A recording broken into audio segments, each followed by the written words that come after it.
Hello and welcome to episode 13 of Play and Pretend with me, Chris McIlvenny. This week I am joined by the very lovely Debra Hill. She's a good friend of the family's. You'll see that when we get talking. She's a legend, great actress.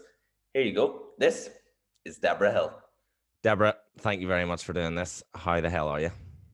I am doing well, my friend. How the hell are you? Up in Yeah, Italy, living life? I know, living life in Italy, it's pretty mad. I know it seems like I'm in my man's house, but I know that it's that is it's on point. it's From fake. doing Zoom, teaching on Zoom for over a year, I don't even have half the skills that I could have. So I need your help doing my uh, background. All I've got is a plant that I I like got out of that plant. Lidl. It's Well, a it nice started plant. off that size, and this is like the best thing that has ever happened to Yeah, me. it's Look like at the your size of it. baby. Gorgeous. You're one of So, those people that like has a plant baby. plant baby. Yeah, I never thought I would have seen the day, but I know. here we Next are. step's a cat or a dog, and then Oh no, too much responsibility. I love them. I love them at the time, but I love being able to hand them back. fair. You know what I mean? So Yeah. So this will do, do for yeah, if you're now. if you're ever away, do you get someone to look after your plant? I well, been like very friendly with my plant this whole year. Like it Hmm. hasn't known me being out of the apartment. Fair. So we'll see when the time comes, my dear. Yeah, But it's fair. good to chat with you. I know. I normally start this podcast by saying how we first met, but Jesus, it's been Where do we years. begin? I know. Where do we begin? I remember, well, I don't remember the first time I met you, but I remember we went on holiday to Almeria in Spain. I think I was Yeah, 5. yeah, we did. I was 5, and I remember, it's weird that I remember that. I only remember wee bits, but I specifically remember there was like entertainment every night I in know the what wee you're gonna say. square. And one night it was Rocky Horror Show, and it was the scariest thing I'd ever seen. I was 5, to be fair, right? Really Rocky scary, Horror, right? I don't even remember that. right? Okay. It was Rocky Horror because I remember then seeing Rocky Horror and being like, I've seen this before. It was like PTSD. I was like, oh Jesus Christ, not again. And No, no. yeah, and I remember your brother Eamon he was maybe like 3, and he was shooting Yeah. them with a water pistol, and I was crying my eyes out, had to be taken out of the square. I was like, he's put me to shame. I'm scundered. Scundered. I do you know what? That does not surprise me. I remember that holiday so well because like my mom and dad and your mom and dad are great friends. Hmm. And they have like this little gang of mates that were like, I don't care if we've got 7 kids or 2 kids, we're all going on holiday every year Yeah. and we'll bring the whole clan. So we went to all these mad places, but I do remember that one. I remember the sweet shop in the corner. There was like a sweet shop at the corner of the square that we were in every single night Yeah. um, of that we square. But here, your memory is better than mine. Well, it's like I said, it's that traumatic experience that's never left me, and it never will. It never will. It was the scariest thing I'd ever That's so seen. good. Um. I thought that was the wrong one. I thought you were going to say because I know we went to France together. Oh We yeah. went camping in France, but I thought it was like the entertainment night.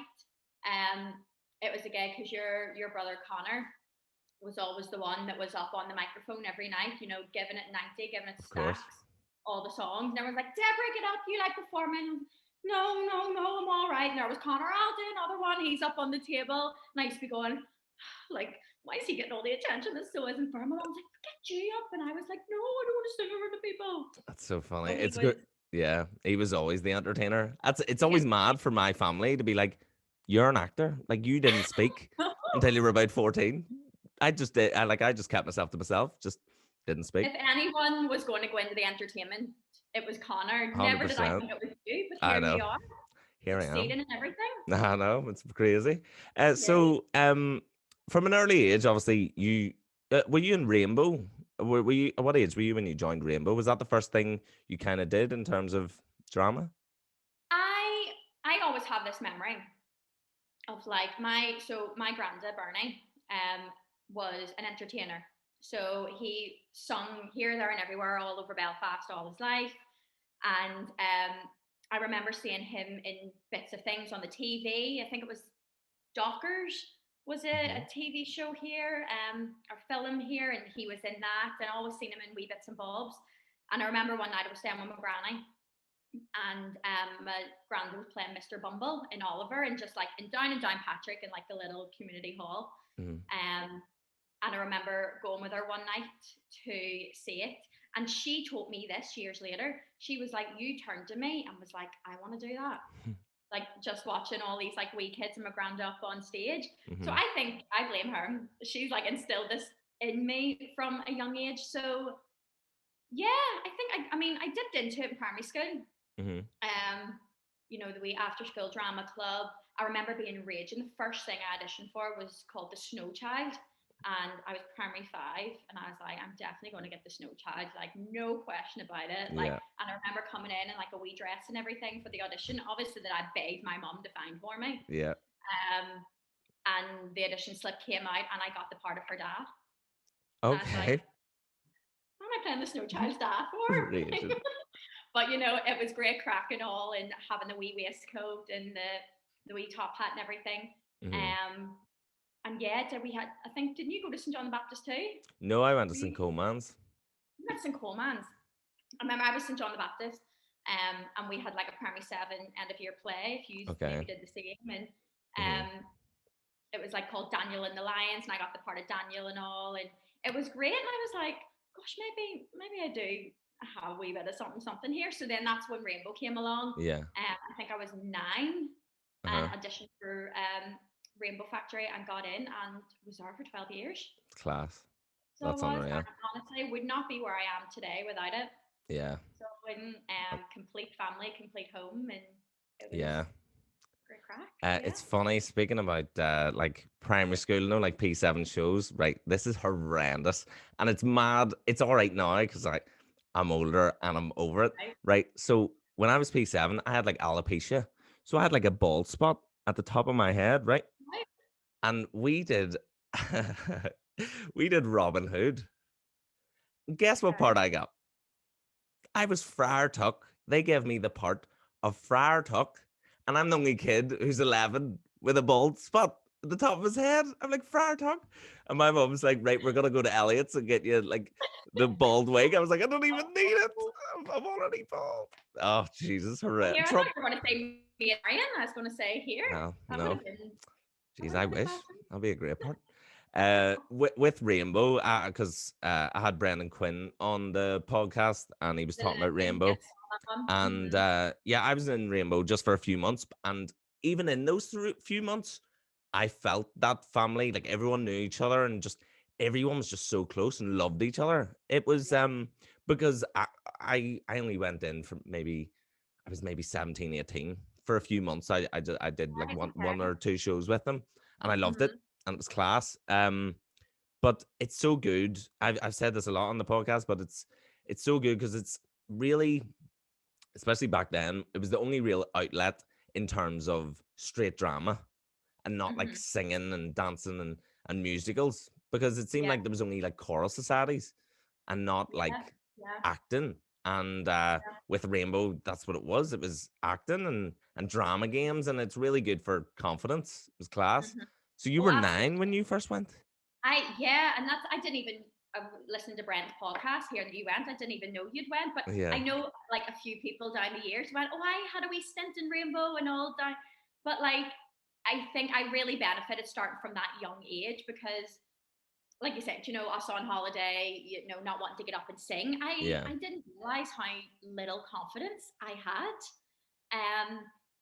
And I've spoken with people in Rainbow who knew me back then and was like, yeah, you just seemed like this really young, shy girl. But when, you know, you were given a chance to be on stage, like you blossomed. And so that's literally what happened. And, you know, you pass people on the years and everybody has a Rainbow story back in the day, and like actors here that are, you know, still grafting hard in the industry. But yeah, I absolutely loved it. And, you know, I thank Rainbow for, you know, I had the small roles, I had, you know, no roles, I had, you know, main parts in musicals, and it was the chance to do musicals. You know, there was different classes on every night. And I think that's what you were saying about choral societies, where maybe it was like a month out of the year where they had people in rehearsing, but Rainbow was every week. And, you know, you had Monday night dance. I remember I went to drums on a Wednesday night, learning how to play drums. Unreal. Yeah, they had like techie school. And they had like singing classes during the week, so there was something for everybody to get involved in. And they had different classes like suitcase theatre, which was theatre and education. You had the big summer musicals and everything. Then when you were 18, I think it was, you could audition for a theatre company called The Company, which kind of produced their own shows, and that was more of a, they took on their own kind of leadership roles within the shows and their classes and how that was done. So yeah, and I know people that were right into Rainbow actually taking classes way into their 30s. Yeah. And like It's you unreal. said, a group of people just loved being together, loved sharing the same hobbies and interests. And Yeah. Because that's it. Like, I felt being from Belfast, and like I was one of the only ones out of my mates who would want to do this. I'm like, yeah, I'm going to rehearsals, and they're like, what? You're going to sing songs and dance about? And I'm like, yeah, it's class. But like with Rainbow, it's like-minded people, and you're in spending hours upon hours with like-minded people, and getting to perform, and building that confidence in yourself. Like I was very shy, like didn't really speak. And then I just all of a sudden I was like, I want to be an actor. My mom's like, no, well, you can't, because you don't speak to your granny when you go for dinner on Sunday, so you definitely can't be on stage. But your mom, I can, yeah. so and yeah, it was just the confidence came from acting, and then that obviously helped the acting, so it kind of helped itself. I And it is. remember. It's that. Oh, Sorry, sorry. Go ahead. go ahead. No, and it's that time you're going through school. Like you're going from primary school into secondary school. Big life changes happen in you at that age, and sometimes you don't want to go to your parents for things. And you had tutors down there that were constantly an open ear. And the building was open, like, all day, every day for you to call in, someone have a sit down and we chat with you over a cup of tea, and you just talked, and it released everything. And it's just beautiful. Me thinking of my time there, like I honestly wouldn't be the person I am today without the place. So Yeah, class. yeah. That's unreal. I remember this so well, because it was like the biggest deal ever. You playing Oliver in St. Genevieve's, right, Deborah? This was like Leonardo DiCaprio was doing a one-man Hamlet in the Opera House, and everyone had to go see it. It was like, Debra Hill's playing Oliver in St. Genevieve's. Every McIlvenny that has ever lived was there to see it. Chris, your family were there for the whole 4 nights. Yeah, Every single night. I I went was like, twice. Loved it. it was madness. And it's funny that you say that, because my experience of St. Genevieve's is Oliver. And it is crazy because, after, and I've been asked this a few times, what school did you want to go to? Like, I never really not cared about my studies, but like, St. Genevieve's was down the bottom of my street. And I was like, I don't want to get on a bus every morning to go to high school, whatever, secondary school. I want to be able to walk down the street and roll in at 9 o'clock. Yeah. Or like for my 11 plus, if I get an A or a D, I know that's where I want to go. Mm-hmm. So, but I didn't know that St. Genevieve's had an amazing drama department, that they did. And when I came in first year, there was auditions for the 40th anniversary of Oliver. Mm-hmm. And I was in drama class one day, and my teacher, Miss Thomas, brilliant, like still really great friends to this day, was like, do you want to audition in class? I'll get one of our sixth form girls in the audition with you. And I was like, oh my goodness, no. Like, I don't want to. It's grand. And she was like, well, what about if we do a couple of scenes with the class? So us and a couple of the class got up, and I just had this vision in my head. And I think I started off as Dodger, and I just remember putting my hands like this and going, hey, all right, mate. And like dandering about the lecture theatre of St. Genevieve's. But it must have worked, because I remember the cast list going up, and just at the top was this wee first year, Debra Hill, who's got the part of Oliver. That High School Musical moment, being like, oh Jesus, I got it. It was madness, absolutely madness. And 7 years of high school, all I got was there's wee Oliver everywhere I went. But I know what you mean, saying like it was a bit mad. And it's thinking back, like oh God, it's really weird to say. Like I had letters from like So when the show went on, I was just in the second year. It went on Mhm. that October. With first years that come into the school. And like I look back and I'm like, oh bless, like they wrote me like wee letters and it was like passed around the school and all. Class. And like That's it's so unreal. weird looking back on it. But it was an amazing time. But I do know I would cringe if I ever saw the DVD. Like my auntie Jane still keeps the wee ticket in Oh, her really? purse, and it's like I'm like popping out of the O of Oliver like this. I've Yep. got like one of those wee, what do you call them? A, Um, a hat? quiet man hats on. Oh, yeah, yeah. Take it out, and I'm like, oh my goodness! But it was great, and do you know what it was? It was being in a cast with most of them being all the sixth formers. Yeah. You have the characters of Dodger and Bill Sykes and Nancy. Hmm. And I come in every Sunday, just being this wee first year, and all these six. I mean, they took me under their wing like nobody's business. Hmm. It was great crack because of course I was, what are you, first year, 10? Yeah, 10, 10 or 10, 11. 11. Yes, Yeah, I was that's like a crazy. little ween. It was Yeah, class. a baby. That's, Yeah, I but yeah. think that's, so it was so mad because like my mom and dad were like, Deborah Hill's playing Oliver in St. Genevieve's. We're going to see it. And in all honesty, like, I don't think I had really been to see a musical before. Uh-huh. And like, it was like I said, I went to see it twice because we went to see it the first night, I think, and I was like, "This is unbelievable." And like, I love musicals now, but at that time, I didn't really know that I did, But they, and yeah. I Uh-huh. was just like, "This is," and I loved seeing like people just a bit older than me like doing this in their school, and Yeah. I was like, "This is unreal." I wish I Yeah. had confidence. Never mind to speak to my granny, but to do what they're doing, it'd be unreal. Yeah, But that there were was McIlvenny's top supporters like you are. I do remember, 100%. I think, honestly, the whole 4 nights, there was someone from your clan there. Yeah, Which is brilliant. class. Love that. So, Yeah, so good. represent. I know. So then, so how did it come about? When did you decide that you wanted to be an actor? I don't think I ever really decided. It kind of not even just happened, but I honestly didn't think of anything else. Hmm. And I was just enjoying what I did.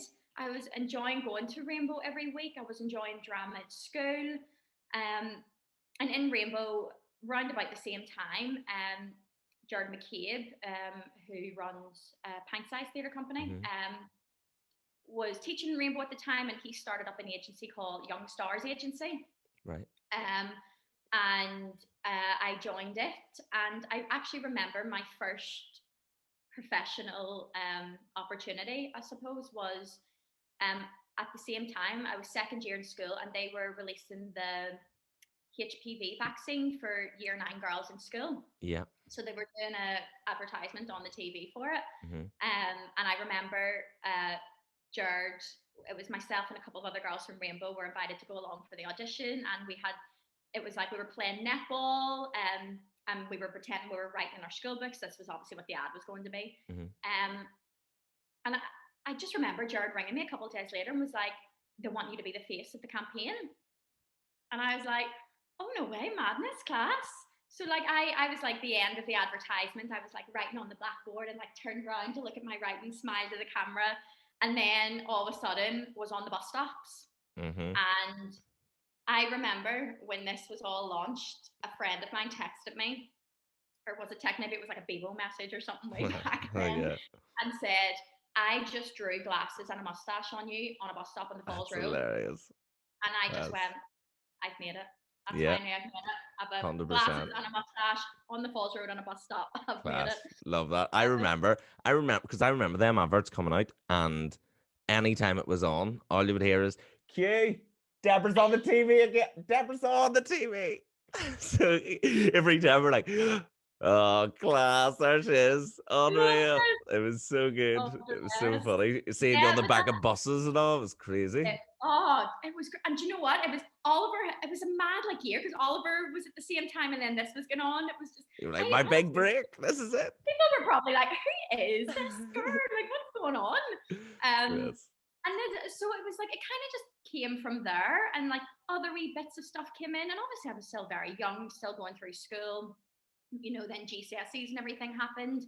Um, And it was the big decision in A levels, like obviously as you went through as well. And you know, St Genevieve's, they're amazing, such support. And another drama teacher came on board, Miss Gilmore, and Miss Savage, music teacher, and they were very much so excited. I didn't know. I was like, well, what do you do if you want to be on stage? Like, do you just hope these jobs come? Do you knock on doors? Like, what happens?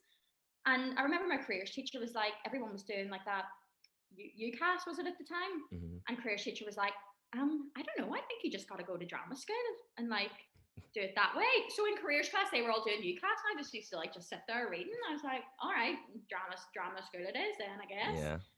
Not really having a clue. But knew like a lot of people in Rainbow were going on to go to drama school. So yeah, it was that thing, like after A levels. It was like, all right, well, here we go. Let's audition. And you know, my mom and dad, very much like your mom and dad, very supportive. There was never a sit down moment of going, is this what you want to do? Like, you know, think about the yays and the nays. I never had any of that. My mom and dad were just like, get on. What much money do you need? What do we got to do? yeah. And I did. I think after A levels, I think I auditioned for like 4 drama schools. Some of them no recall, some of them whittled down to the end, like it was a complete mixture. But all unsuccessful in the end. And I kind of just thought, you know, I'm gonna take a year. I'm gonna take a gap year. Like I know loads of people are doing gap years. See what happens. And I remember in that year, I went to see a show called The Ballymurphy Massacre that was on in the mill on the Falls Road. Yeah. And like, you know me, and that's what I was saying to you. God help you doing a podcast with me, because I just waffle on. But like, I will talk to anybody. And was sitting beside this fella, you know, waffling on. He was like, "Oh, I'm here to see my friend," and all. I was like, "Oh, me too," and all. Class crack, blah blah blah blah. And he was like, "What do you do?" And we were standing outside afterwards, and he was like, "Can I take your name and number down? I'm actually starting up my own agency, my own actors agency. So like, I would love down the line to have a wee chat with you." And no word of a lie, a month later, he had messaged me. I was the first one on his books, and that was in between agency, but it's now Premier Agency that had a name down the line. And I was with them for years. And you know, in that gap year, I got a lot of kind of first gigs, you know, first pantomimes and first TV, kind of filling little bits. Yeah. And it was in that year that, you know, everybody kind of goes, well, do you stay grafting? Do you stay in the industry now that you've kind of like dipped your toe in, or what do you do? And I started teaching at Rainbow at the time, just like, you know, shadowing bits and bobs for different groups. And I don't know how it came about, but the big Queen's University was like flash bulbs going, and I applied for their drama course. And got in for that September, and was able to do 3 years there, still do my acting on the sides, because I know it was like a thing where people were like, "Oh, if you go to drama school, you can't act and all as well." And it was just that thing of going, well, I don't really know what I want to do yet. So let's just do this and see. And again, Queen's best 3 years ever. Gained so much from there. You know, had my first. I actually do love this story. Like, I had my first directorial debut in final year. They picked someone to be the director, and you had to put on the final year show. And gosh, I'm not even giving you a chance to talk. I'm like, oh, it's not about me. It's all good. And so it was at Rainbow. Actually, in Rainbow, you know, this was probably one of my last shows. I did Julius Caesar. So we were in the company at the time, and we put on performance of Julius Caesar, and it was like modernized. It took place on like the Shankill Road in the 2000s, you know, a lot of similarities. And that's how it was staged. And I played the part of Cassius. So like a big role, you know, predominantly male. We've now got a female playing it, and it was really exciting. And then from there we got a stint at the Lyric, putting it on in the Lyric, and then all of a sudden got invited to the Royal Shakespeare Company. As you do. In Stratford-upon-Avon to perform at the Courtyard Theatre. Class. Our production of Julius Caesar. And it was like, what? Mad. Like these 23 actors going off to the Royal Shakespeare Company to perform. And it was absolutely magic. And the director over there was Richard Howard, who was the husband of the amazing late Christina Reid. playwright Christina Reid. So I remember when I found that out, I was all, I am in love with your wife. Like, you two, you're great, but I'm in love with your wife. I've read everything. I performed her monologues at drama school, and like for drama school auditions, and it was great. And I'd met Christina through Richard, and absolutely class. So my final year production, rewind forward, I picked Tina China Cup for Christina Reid to direct, and knew like Dan Gordon, who had acted with my Miranda back in the day, was like in the original cast. And unfortunately, Christina passed away just before the production went up, because I was emailing her at the time, you know, tips and tricks, and she was absolutely lovely about it. She's like, can't wait to see this and everything. So I kind of made like a little ode to her that night. And, Dan Gordon came along and left me a lovely note afterwards saying how proud and all she would have been. And it was the first time I kind of really was on a different side of the stage. And I absolutely loved it, Chris. Like, I really, really loved it. And I found like I had like a bit of is that the word, a knack to it? Like, there was just something really interesting about it. So that finished off my final year Queen's, which was just unreal. So with Queen's, because my mum always wanted me to go to Queen's, and I remember that, yeah. Right, she always said, get in touch with Debra Hill now about Queen's, and right, but the thing is, I was never academic. I was never academic in any way, shape, or form, right? But so when it came to like having to get grades are not for me. I don't, and you needed 3 Bs to get in. And I was like, Mum, there's no chance of me getting 3 Bs. No chance. So it's not going to happen. I'll apply, but I'm not going to get it. So, and I didn't get it. No, so that to me was kind of like the downside, because I didn't want to go to Queen's, because I mean, in the sense of it was all about the grades. And I, like, for my A levels, I did religion, sociology, and drama. I dropped ICT, which I remember my mom and dad being like, why did you drop ICT? I got like the 3rd highest in Northern Ireland or something in my GCSEs. It was a gig in the paper and all, like, 3rd highest ever. I was like, what? Class. But like mine was able to balance out, because it was like ABC or something. So like the C balances out. And okay, yeah. So UCAS points, was it?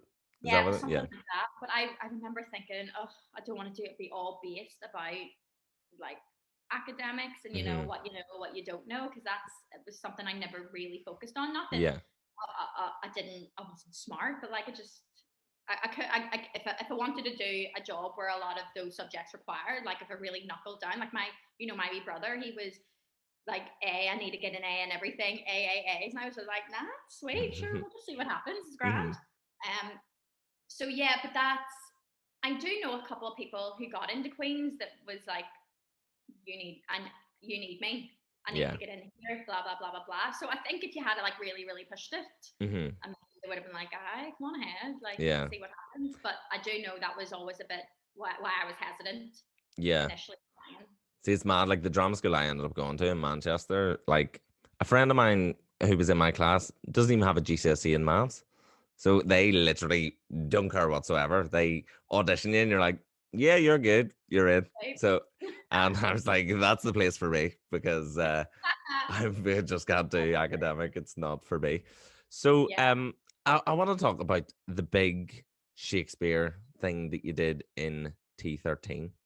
Was it T13? Yes, the Belfast Tempest. Unbelievable. Yeah, that was mad. That was mad. Because I remember talking to one of the techies who were on it and talking about how much of a ball ache all the sand was. They were like, see that sand? Absolute nightmare. Oh, I probably still find sand like 6 years later in wee nicks and crannies, because like the T13, if you've ever been inside of it, is massive. Like it's insane. And the theatre took up the whole length of it. So it was like this big manifested beach, the Giant's Causeway was recreated. It was insane. And that happened in it was mad, because that happened in my final year as well, this production. And, I was trying to balance doing final year show. I knew these were coming. I was working in Top Man at the time, getting all as much money as I blooming can. And then I saw online that they put out an open call for the role of Miranda in Belfast Tempest, and it was a trend thing. It was like called hashtag I am Miranda. So it was like anybody could email in. And I remember I was thinking, I was like, everybody's going to be going for this. Yeah. You know, like people from drama school, you know, people who are actors like out there working, you know, I'm still in uni. Like I'll just wait for a wee bit. Like obviously we had Shakespeare classes, Queens and everything. And I had done, Julius Caesar prior, but I had a text from a friend the night before and was like, the deadline's tomorrow. Have you sent yourself taping? I was like, no. And she was like, do it. So I was like, do you know what? And it was so I whipped open my laptop at like 2:00 in the morning and pulled a Shakespeare monologue out of my head and was like, do you know what? If you're not in, you can't win. And that is something I say all the time. Now it's like, you know, if you're not in, you can't win. So frig it, let's do it. Recorded it, sent it in, and was invited in for an audition. And I think there was, sounds mad now, but I think there was like 5 audition rounds. Wow. Like X Factor? I know. Honestly, it did seem like that because it was like, because it was talked about on social media and everything. And it was like the next round is and yada yada yada.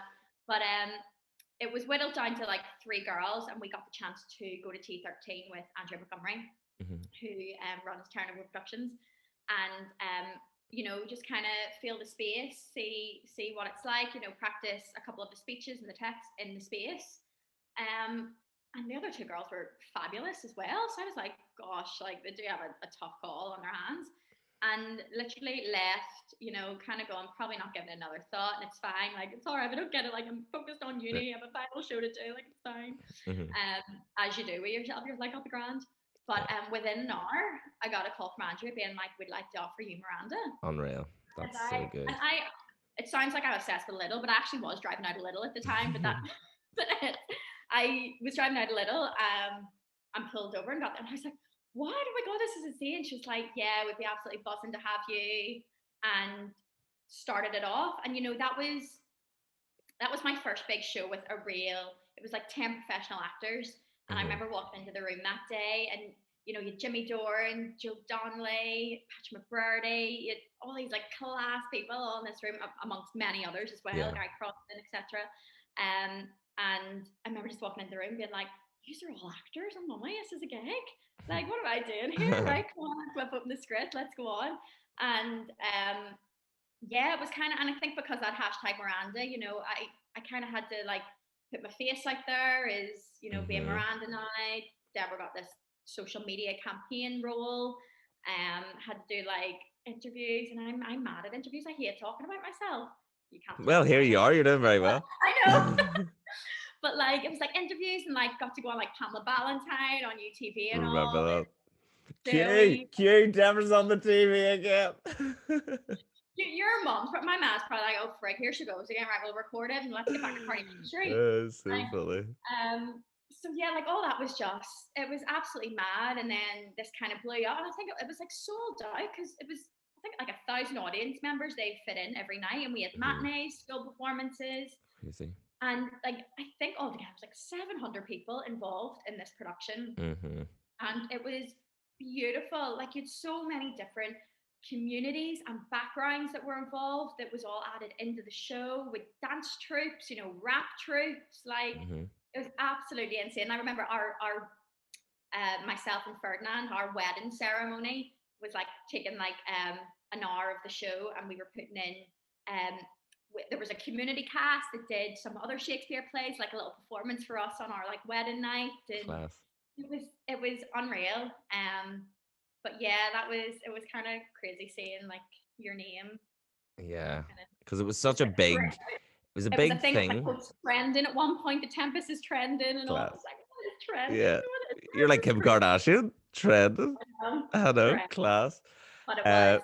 It was absolutely wonderful experience, and that's kind of pushed me to go further, because I would never have thought of like myself as a Shakespeare actor, and you know, yourself, like, it's hard enough reading one line, never mind a whole blooming script of it. So yeah, I feel like doing Shakespeare, it kind of when you do it, when you're finished with it, you're like, Jesus, I did that. And Yeah. and also when you are doing it, because I did Romeo and Juliet in drama school, and Mhm. you get such an appreciation for the words. You're like, Jesus, this is stunning. Yeah. Like it is Yeah. so good. And when you finish, you're like, I did that. That's class. I just did Shakespeare, and think I pulled it off. I think people knew what I was talking about, so that's half the Yeah. battle if they know what you're saying. So, Absolutely. it's not an easy thing, but once you know that you've done it, you're like, yeah, that was good. Mm-hmm. It's something. I think it's something that every actor probably has done, like Shakespeare, but Yeah. yeah, it's not for everyone. But it's class. It's difficult. Like it is difficult, but like you said, and that it's I found personally like it's the thing I've had to work at the most, Hmm. and still continue to. Whether that is just reading the odd play now and again, figuring out what's the meaning of this, and that's what a lot of our rehearsals were like as a huge group of what are we trying to tell in this moment? Hmm. Where is this coming from? Because it can be so easily lost. Yeah. But yeah, Belfast Tempest. That was six about 6 years ago now, nearly. Jeez, that's crazy. Time flies. Madness. Really does. It Yeah. really does. So Deborah, obviously the pandemic and all the rest of it.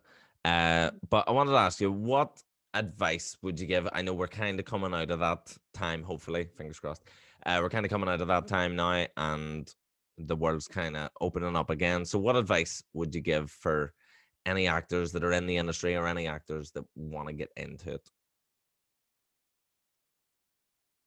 I teach at Belfast School of Performing Arts and have done now for a number of years. So I teach from kids, 6 right up to adulthood. And it's hard to say. You have to keep going, and it's one of these things. As you know, as an actor, you sit in the taxi after the club, not in this last year, but previously, Yeah. and tax man's like, well, what are you doing? I'm like, oh, I'm an actor, and like, oh my god, you in Game of Thrones, you in Coronation Street, what a scene you in, fellas. And people mean so well, but you're like, oh my goodness, if you that Yeah. question. And it's like, I, for me, saying to anybody, whatever you do, you have to make sure, number one, you love it first and Mhm. foremost. You love it. You have to graft for it. You have to support the industry, and this is something that I think most people kind of know me as you're the girl that sends me an email like every now and again, like checking in. And I do, Chris. I absolutely do. I'm a huge networker. Mhm.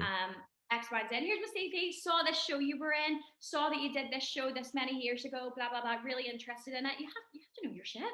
Yeah. And that actually is how, and because I know we work together with Tony Devlin, like Mhm. Tony Dave Brassneck. Yeah. We worked together a few times behind the scenes, and I remember messaging him when I was 16, sending emails, the nights, Brassneck, oh my goodness, I've seen you're doing a couple of shows, I would love any experience, like no matter what you have, or if you have any auditions coming up, like it would be great, X, Y, Z. And Tony being the legend he is, like, what are you doing Monday? This is probably on the Friday. We're starting commercials for the Sweetie bottle. Yeah. Thing, come on, just sit beside me. And I was like, happy days, up at the Roddies, no worries. Yeah. I walked in the room, and you had Marty McGuire, you had Jared Jordan, Kieran Nolan, Layla Roddy, Lake Gordon Fulton, all the class ones. I was Mhm. like, this is class. And I remember just sitting there, watch Tony doing his thing and all. And Niall Cullen was like, do you want to come out and get a couple of props with me? I think he was stage manager at the time. Mhm. And I was like, yeah, sure. Went with him, gathered props. Was just really loving it. Gathered some costumes and stuff for the guys. And then Tony said it got transferred to the Grand Opera House. Yeah. And it was like, would love to have you stage managing at the side. And I did like changing the set and everything. It was Uh-huh. great. And I was only there for the experience and just to kind of, see different roles of the stage. And I remember, I think I was washing some cups in the kitchen of the Grand Opera House and saw a note, like this letter on the table that just said Debra Hill on it. I was like, oh my goodness, what's that? And opened it, and it was money. Mhm. And I was like, what the heck is this? This is crazy. Saw Tony, and Tony went, you've earned that. And I was like, what? And he was like, no, no, no. What you've done over these last couple of weeks, you work hard, you get paid hard. And I remember, Chris, like I went home that night and cried my eyes out. Like I just felt so much.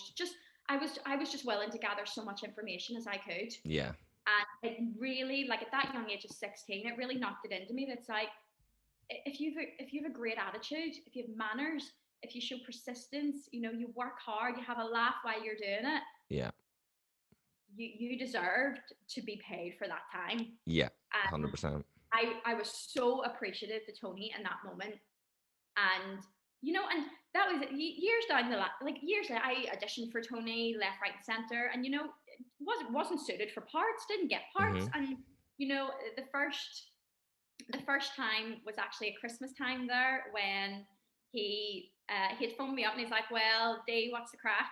And I was like, Sure, just loving life here, Christmas time." I'd done panto for like 6 years previously, but this Yeah. was the Was first it time that Armagh you always did Panto? Armagh, the marketplace, yeah. Oh, Unreal. What a absolutely love theatre. it.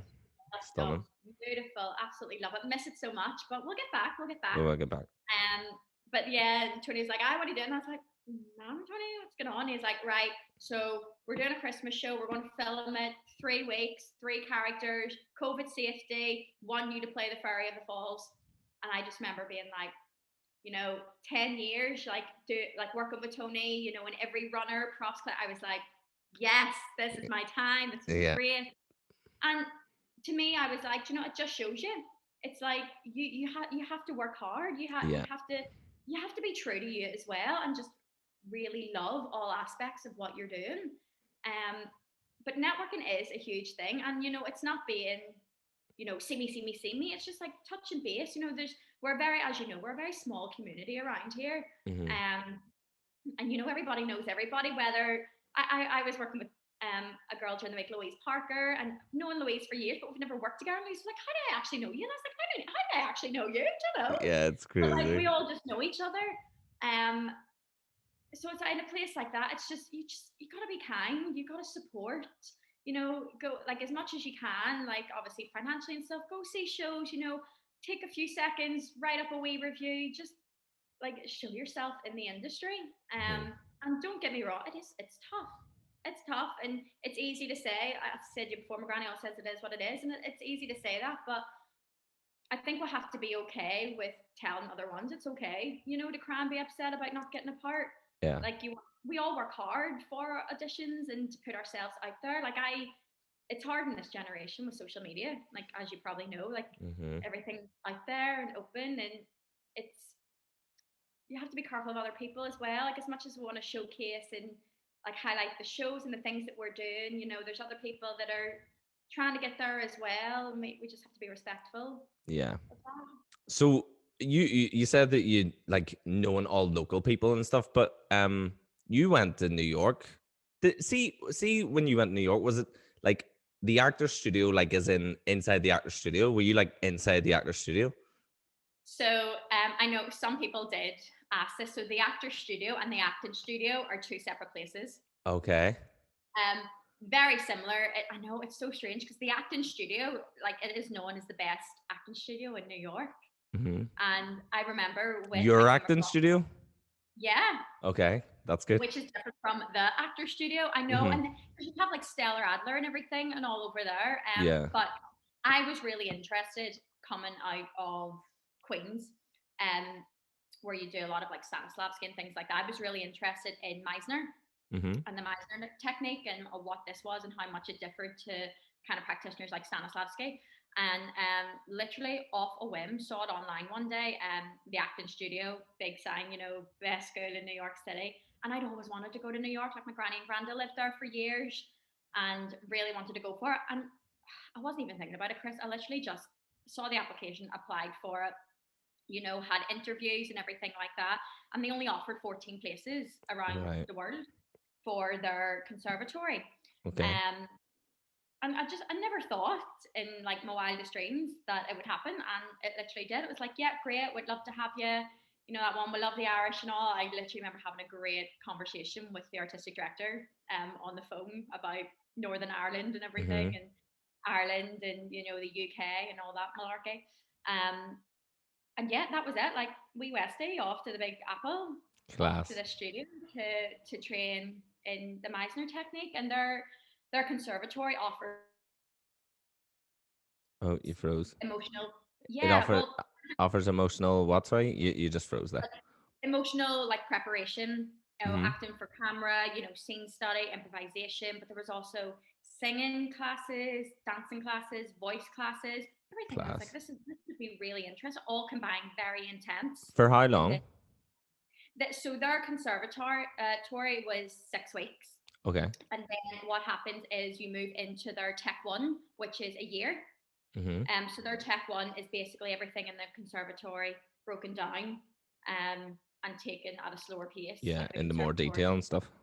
Yeah, very highly intense. And it was initially arranged for, people from across the world who could come to New York for these initial 6 weeks, live, survive, and train. Obviously, New York is very expensive. Took a while to save up for it. Very expensive.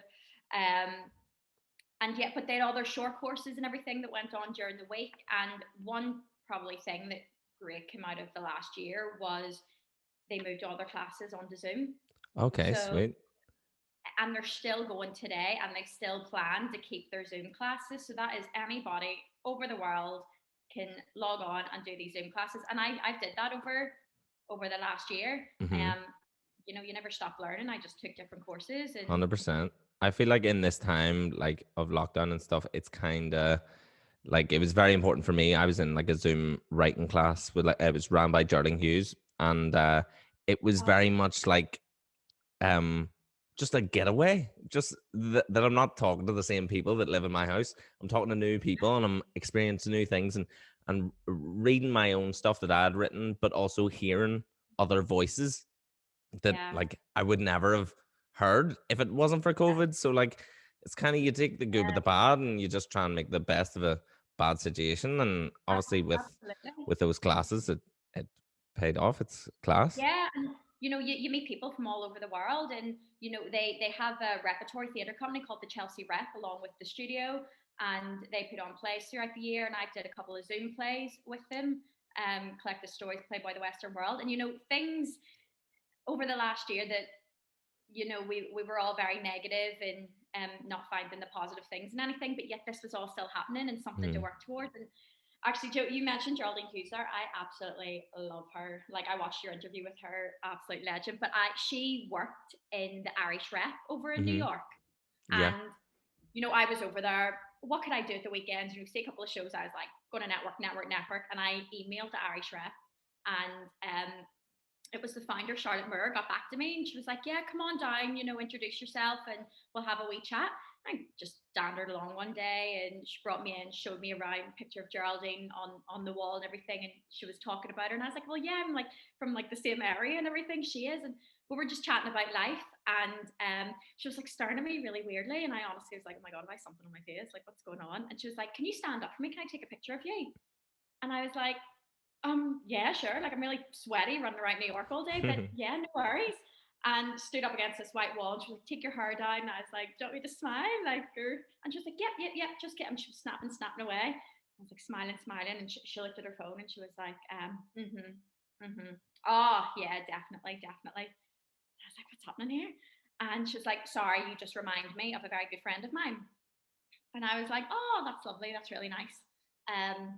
And she was like, do you mind if I show you a photo of me and her? And I was like, no, I would love to, absolutely. And she was scrolling through her phone, having conversations in between, scrolling. And then she stops and she looks and she was like, oh, our Lizzie. And I was like, oh, Lizzie, that's lovely. I wonder, can I see, and how do we look? And Chris, I swear, it was like the air in the room smacked me across the face. It was only her arm around Elizabeth Taylor. Okay, right, Lizzie. Yeah. Lizzie. And I was like, that's mental. Not even my wedding day is going to top this moment. I was like, I remind you of your Bessie, Elizabeth Taylor. Like, that's mental that she wouldn't say, you remind me of Elizabeth Taylor. You remind me of a friend of mine. I know. It's Lizzie. Like, mental. If I was friends with Elizabeth Taylor, I'd be dropping that name every single sentence that I spoke. I know. Like, Elizabeth Taylor. Yeah, my friend Elizabeth Taylor. Just her. This is something I'm like. Anyone want a beer? My friend's Elizabeth Taylor. Like, all the time. I'd just be dropping it and everything. Wasn't that insane? But that was, I thought she was going to turn around and say Geraldine Hughes. That's what I had in my head. I was going to say Geraldine Hughes. I was like, no. I was like, yeah, because I think like you do look like Geraldine Hughes a little bit.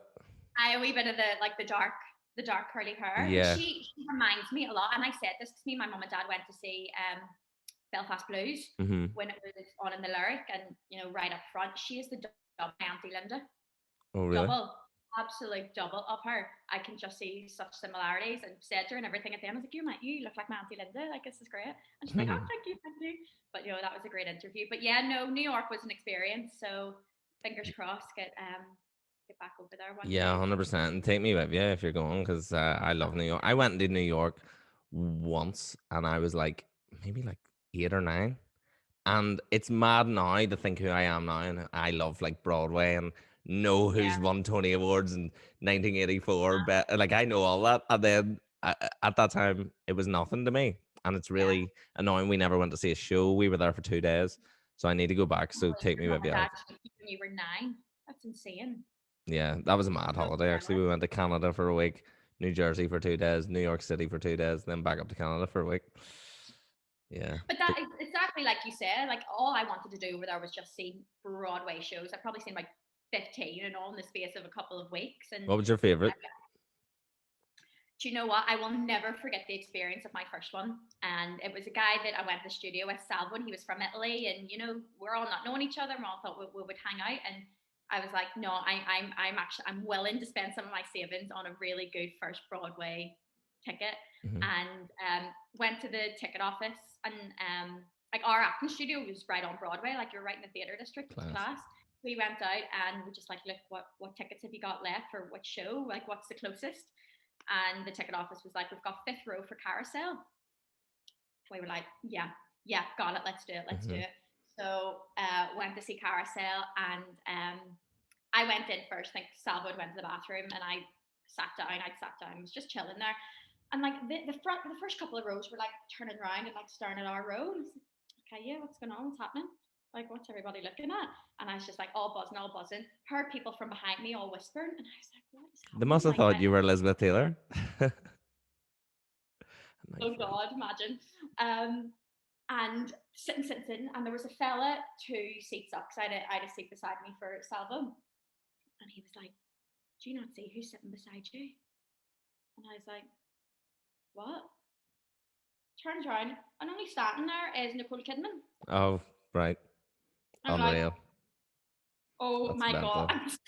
Salvo was like, trying to squeeze in. Nicole Kidman was in front of him, hadn't sat down yet, and Salvo's like, excuse me, I'm getting my seat down. I was like, oh, excuse me, yes, I need to get into my seat. And I was like, oh my goodness, he's telling Nicole Kidman to move. What's happening here? And love that. she eventually sat down. He sat down. He's like, what's wrong? And I was like, have a look who it is. And he was like, oh, the 2 of us just like sat watching Carousel like this the whole way through, like glancing. I was like trying to take it awful. I know, we were like, right, we'll go out and get a wee picture of her at the interval, but it must have been one of those ones. She might have been only in town for the night. She was seeing like Act 1 of one and Act 2 of another. But I left we were the last 2 out of that theatre. Cried my eyes out. Like, I love the song You'll Never Walk Alone, big feature in it, and it was beautiful. And I was just that moment, I need to take a moment to be like, I'm actually here. That's class. Like, where we're from, wee city, and then we're out here soaking up all this amazing art and amazing world. And yeah. Well, fingers crossed that you get back out there in the very, very near future. And if you don't, you can come to Italy. It's lovely here. I would love to go to Italy. It's very nice. That is very much on my list. I'd love to road trip it. Yeah. Well, see, I kind of am road tripping it, but like not for like a holiday. I'm working, but it's great. Yeah, people just cook me food and give me it, and I'm like, senza fedora. I don't eat vegetables, so I'm like, no vegetables. And then they just give me meat, potatoes, and pasta. It's great. Pizza. Well, yeah, the pasta. I mean, I cook for like 7 times a week, so yeah, you can't go wrong. It's unreal. It's great. Listen, Debra, thank you so much for doing this. I really appreciate it. Yes, fingers crossed you get to New York and stay in touch. Yes, absolutely. We still need to get on stage together ourselves. So we do. Hopefully soon. Yes, 100%. Thank you so much. I appreciate it.